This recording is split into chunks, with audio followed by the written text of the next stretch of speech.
মহিলাটি ভয়ঙ্কর কোন রোগে আক্রান্ত। মহিলার শরীর থেকে একটি দুর্গন্ধ পাওয়া যাচ্ছিল, কিন্তু দুর্ভাগ্যবশত সে যতই মহিলাকে মনে করে দিক না কেন, মহিলা তার কথার কোনো অর্থই বুঝেনি। কয়েকদিন পর মহিলাটির ঘন ঘন বমি শুরু হয়। দিনে দিনে শরীর আরো দুর্বল হয়ে ওঠে, মুখ ফ্যাকাশে হতে থাকে, এমনকি সব কণ্ঠস্বরও প্রায় হারিয়ে যাচ্ছিল। সে কথা বলতে পারে না। রোগ সারানোর জন্য সে সিদ্ধান্ত নেয় মেয়েকে নিয়ে বাবা মায়ের বাড়ি যাবে, কিন্তু সে একেবারেই ভুলে যায় যে ঘরে একটি ছোট কুকুর রয়ে গেছে। কুকুরটি বিভ্রান্ত হয়ে জানলার দিকে তাকিয়ে থাকে। ক্ষুধায় সে মেঝেতে পড়ে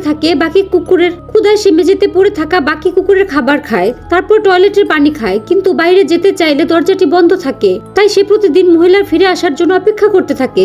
শেষ পর্যন্ত যখন সে আর সহ্য করতে পারছিল না, হঠাৎ দরজায় একটি শব্দ ভেসে ওঠে। মহিলাটির স্বামী হঠাৎ করে বাড়ি ফিরে। স্বামী স্ত্রীকে ডাকতে থাকে, একই সঙ্গে কুকুরটির জন্য খাবার প্রস্তুত করে। অনেক সময় পরে মহিলাটিও বাড়ি ফিরে আসে। সেই সঙ্গে সঙ্গে কুকুরটির সামনে ক্ষমা চায়। এইভাবে পরিবারটির জীবনে যেন একটি স্বাভাবিক দিন হয়ে ওঠে। কিন্তু ভাগ্য তাদের সহজে ছাড়েনি। সেই সকালে বাড়ির কর্তা কুকুরটিকে নিয়ে জঙ্গল হাঁটতে গেল, কিন্তু হঠাৎ বুকে ব্যথা অনুভব করলো এবং মাটিতে লুটিয়ে পড়লো। কুকুরটি অসহায় ভাবে চারপাশে ঘুরতে থাকে, কিছুই করতে পারে না। সব শক্তি দিয়ে জোরে চিৎকার করতে থাকে। ভাগ্যক্রমে সে চিৎকার এক পথচারীর দৃষ্টি আকর্ষণ করে। পথচারী দ্রুত লোকটিকে হাসপাতালে নিয়ে যায়, আর পরীক্ষার ফলাফল তার হৃদয় ভেঙে দেয়। বরঞ্চ এটি একটি ভয়ানক ক্যান্সার। কুকুরটি আবার মহিলাকে দেখে, প্রায় চিনতেই পারে না। তার শরীর দিন দিন আরো শুকিয়ে যাচ্ছে। এই সময় কুকুরটি বুঝে যে তার সময় ফুরিয়ে আসছে। এরপর কুকুরটি আর এক মুহূর্তের জন্য তাকে ছেড়ে থাকে না, শুধু তার পেছন পেছন থাকে। রাতভর সে ঘুমায় না, শুধু ভোরের দিকে থাকে। যখন পরিবার অন্য সদস্যরা জেগে থাকে তখন সে একটু বিশ্রাম নেয়, কারণ সে জানতো কোনো এক সময় অঘটনা ঘটতে পারে।